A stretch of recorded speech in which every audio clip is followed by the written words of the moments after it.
है कि a dice is throw thrice, मतलब एक डाइस को कितने बार फेंका जा रहा है? 3 बार फेंका जा रहा है। और किसकी प्रोबेबिलिटी निकालनी है? प्रोबेबिलिटी उसकी निकाली जो ऑड, एटलीस्ट 1 ऑड, कम से कम एक ऑड आना चाहिए। तो एक ऑड आना चाहिए मतलब कैसे निकालेंगे? मतलब 3 बार ऑड आ जाए चलेगा, 2 बार ऑड आ जाए चलेगा, एक ऑड आ जाए चलेगा, लेकिन इवन आ गया तीनों वो नहीं चलेगा। तो ऐसा काम करते हैं हम कि टोटल में से ओनली इवन वाले को माइनस कर देते हैं, जिसमें तीनों बार इवन आ रहा है वो वाला माइनस कर देते हैं। तो रिजल्ट क्या आ जाएगा?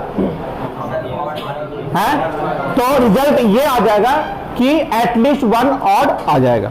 तो सबसे पहले जब हम 3 डाइस को थ्रो करते हैं तो आउटकम कितना होगा? 216, 216 आएगा ना 216। अब वो 216 को सैंपल बनाना बहुत तकलीफ है, क्योंकि जब तक हम बनाएंगे तो दिखेगा कैसे कि कहां पर ऑड है कहां पर इवन है कि नहीं। तो अब यहां पर हमारा काम आएगा कहां पे? पीएनसी पढ़ा था, परम्यूटेशन और कॉम्बिनेशन 11th में, ठीक है, प्रिंसिपल ऑफ फंडामेंटल क्वांटिटी, ठीक है। उसके पूर्व हम इसको पढ़ेंगे। कैसे पढ़ेंगे? तो सबसे पहले हम निकालते हैं टोटल आउटकम। टोटल आउटकम्स क्या होगा? 3 बॉक्स बनाया मैंने, 1 2 3 बन गया बॉक्स। अब टोटल आउटकम एक डाइस पे कितने नंबर होते हैं? 6। मतलब अगर हम उसको उछालेंगे, टॉस करेंगे तो 6 टाइम्स में 1 2 3 आ सकता है, तो मतलब 6 टाइम्स आएगा 6 6 6। टोटल आउटकम कितना हो गया? 6 इंटू 6 इंटू 6 216, ये आ गया टोटल आउटकम, ठीक है। अब हम निकालते हैं क्या? Only even, only even number of outcome, या even number, only even number shows on dice. किसपे? डाइस पे क्या शो करे? Only even number. तो अब देखो मैंने क्या किया, 3 बॉक्स बनाया। अब इवन नंबर कौन कौन सा होता है? 2 3 6 2 4 6, क्या होता है? 2 4 6, ठीक है। तो यहां पर 3 आ गया, यहां भी 3, यहां भी 3, तो कितना होगा? 3 इंटू 3 इंटू 3 कितना हो गया? 27। ये 27 क्या हुआ? क्या सोच कर रहा है? ओनली इवन नंबर शो कर रहा है। और मेरे को चाहिए क्या? Getting odd at least. तो at least 1 odd number shows on dice, ठीक है। डाइस पे अगर 1 शो करना है तो कैसे करेगा? तो सिंपल सा तरीका है कि 216 में से 27 माइनस करेंगे, 260 में से माइनस कितना करेंगे? 27। कितना रिजल्ट आएगा?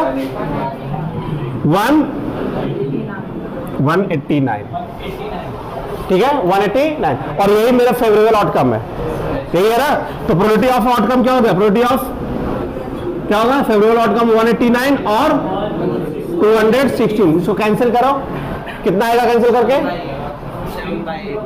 7/8। ये रिजल्ट है इसका। क्वेश्चन की 3 क्रिटिक्स क्या है? 3 critics review a book. Odds in favor of the book are 5:2, 4:3 और 3:4 respectively for the 3 critics. तो ये क्या दे रखा है? ऑड्स मतलब समझ रहा है? ऑड्स का मतलब कि वो 5 उसका रिव्यू दे रहा है पॉजिटिव सेंस में, और 2 इसको नेगेटिव सेंस में दे रखा है। मतलब कि फेवर में कर रहा है तो 5/7, इसका मतलब क्या है?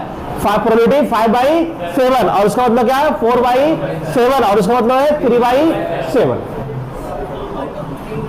ठीक है। ऑड्स का मतलब ये होता है, दोनों को ऐड करने का टोटल आउटकम हो गया, और फेवरेबल हो गया 5 और नॉट फेवरेबल हो गया 2, ठीक है। तो ये तीनों क्रिटिक्स इस तरह से अपना रिव्यू दे रहे हैं। तो सबसे पहले एक का नाम ले लिया, ए, पहला क्रिटिक्स को ए दे दिया, इसकी प्रोबेबिलिटी कितना लिख लिया? 5/7, फेवर में है। तो नॉट फेवर में कितना हो गया, ए नॉट 2/7। अब दूसरा है प्रोबेबिलिटी ऑफ बी कितना है 4/7 और probability of B not 3/7, probability of C 3/7 और प्रोबेबिलिटी ऑफ सी नॉट 4/7। ये है इसका रिव्यू। ठीक है, फाइंड क्या करना है कि ये बताओ कि जो मेजोरिटी रहता है, मेजोरिटी में रहता है उसी को देना है, उसका प्रोबेबिलिटी निकालना है। तो देखा होगा कि दो बंदा हाँ बोलता है एक ना बोलता है तो भी वो सिलेक्शन हो जाता है, होता है कि नहीं?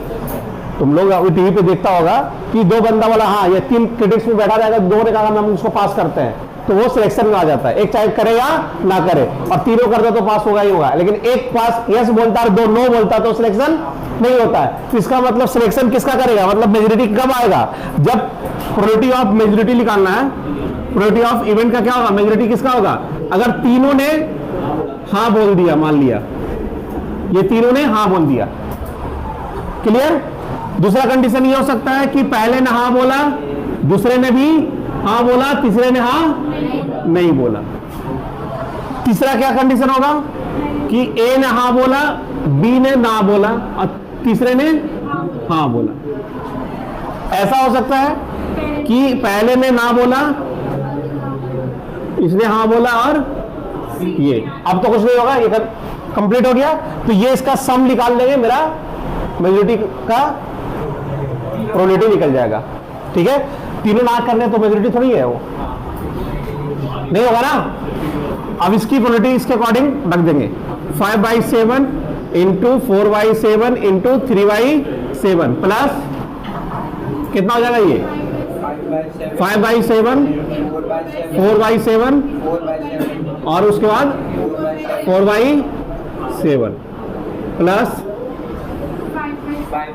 5/7 3/7 3/7 प्लस 1 2 3 4, फिर हो गया 2/7 और 4/7 और 3/7। इसका मल्टीप्लाई कर कितना आएगा, 60/343 प्लस 80 प्लस 45 प्लस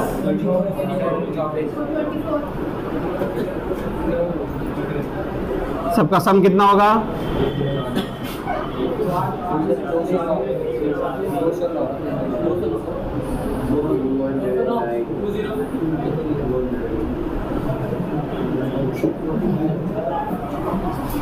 ठीक है। ये क्वेश्चन में क्या कह रहा है कि probability of solving the specific problem independently, independent concept से आएगा, जिसमें ए जो कर रहा है जिसकी प्रोबेबिलिटी 1/2 है और बी जो कर रहा है वो 1/3 है। इसका मतलब क्वेश्चन क्या कर रहा है कि प्रोबेबिलिटी ऑफ ए जो है वो 1/2 है और प्रोबेबिलिटी ऑफ बी क्या है 1/3 है।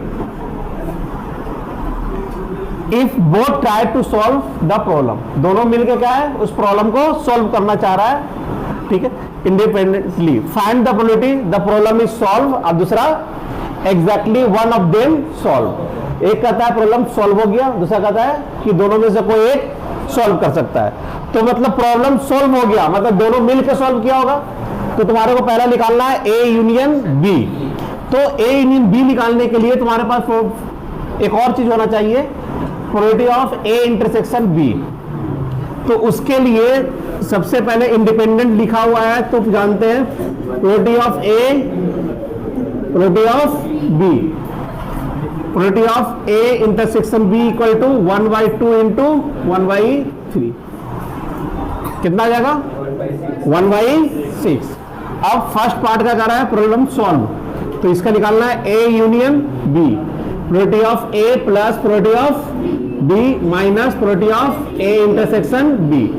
ए कितना है 1/2, बी कितना है 1/3 और ये कितना है 1/6, ठीक है।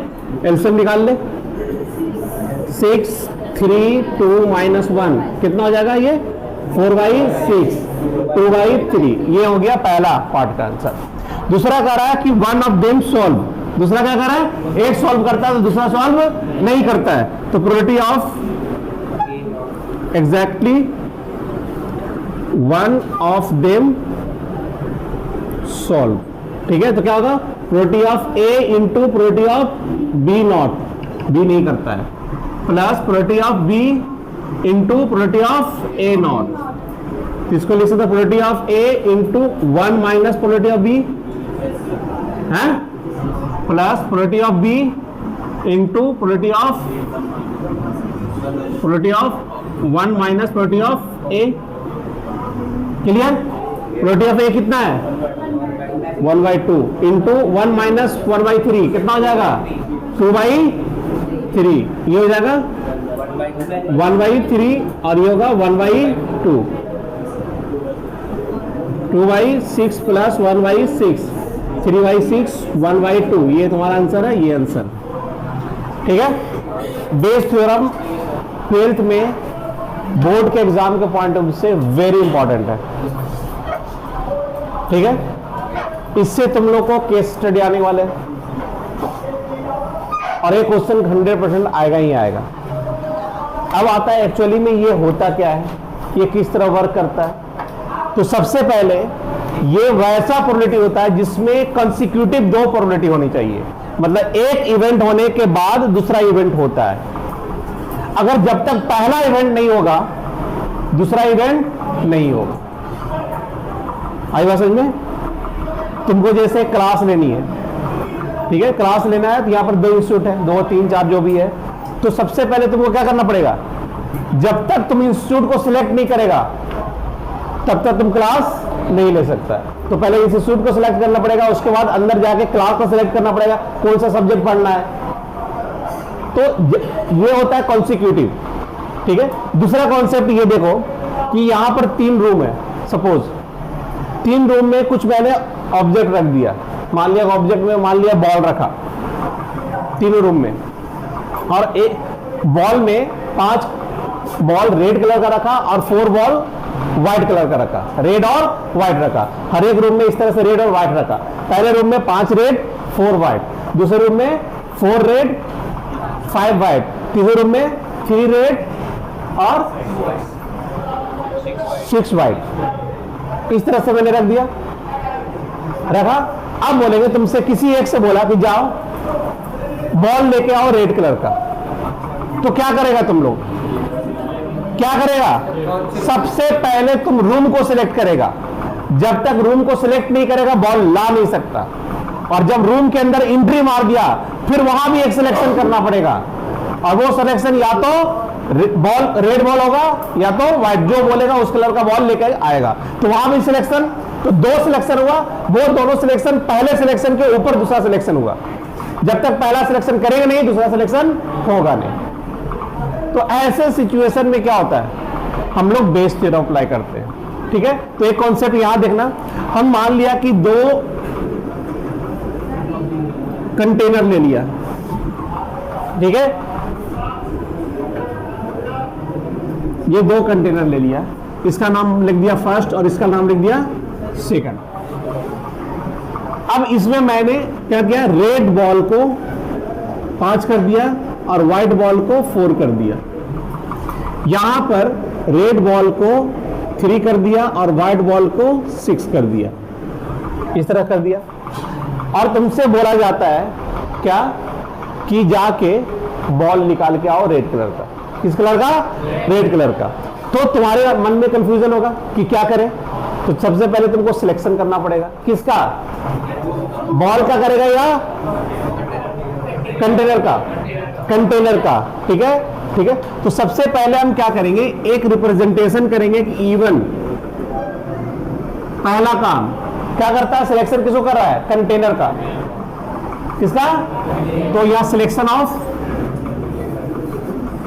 ऑफ, ठीक है, फर्स्ट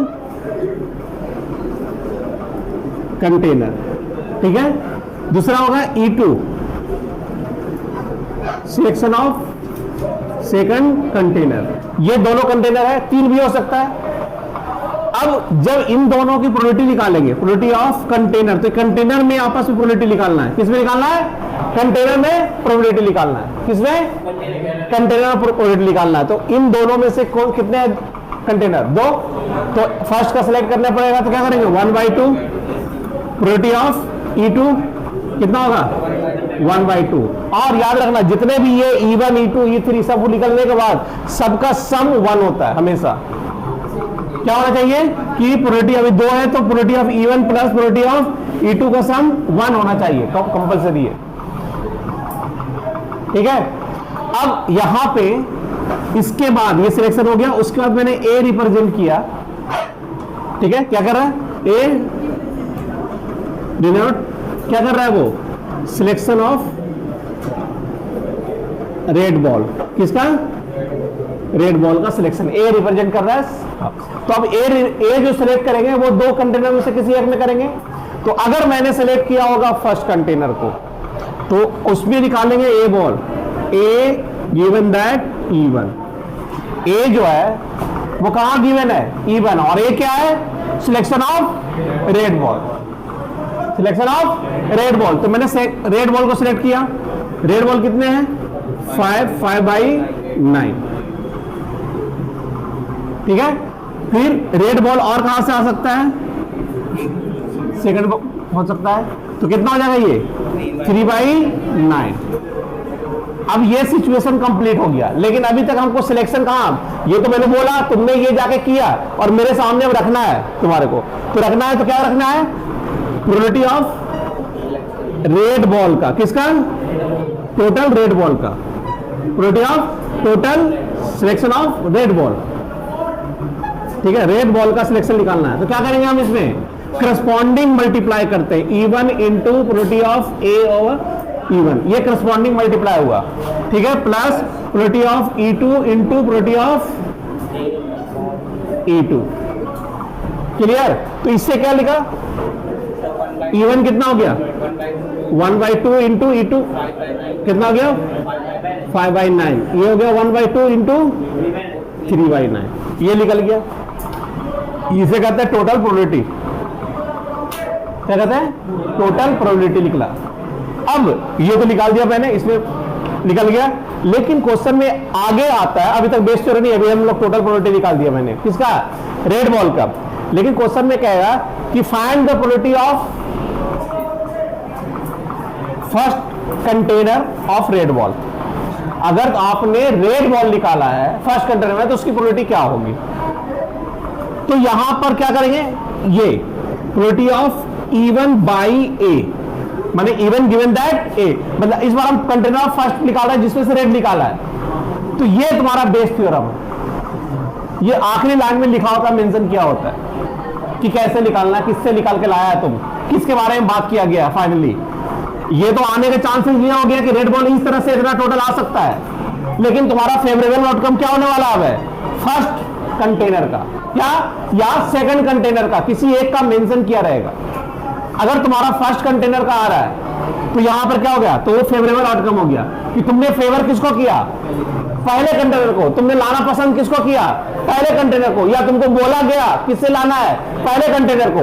तो ये हो जाएगा probability of E1 probability of A पर E1 upon probability of E1 into probability of E1 plus probability of ये टोटल लिख रहे हैं, ये टोटल हो गया।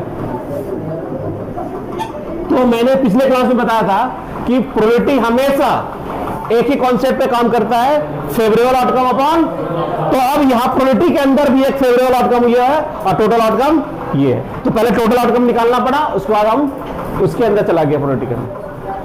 क्लियर? अब इसमें इसको सब्स्टिट्यूट करेंगे तो मेरा एग्जैक्टली वो आंसर आएगा कि जब मैंने फर्स्ट कंटेनर को सिलेक्ट किया तो रेड बॉल को निकलने की प्रोबेबिलिटी क्या थी, चांसेस क्या था। ये फाइनल है और इसी को हम बेस थ्योरम कहते हैं। क्या कहते हैं? Bayes theorem. तो अब इसमें वैल्यू पुट कर दिया मैंने, क्या रखा? और एक चीज और याद रखना कि कभी भी सिंप्लीफाई नहीं करना क्वेश्चन को। ऊपर में जैसे इसको सिंप्लीफाई करेगा तो 1/3 आ जाएगा, ऐसा नहीं करना।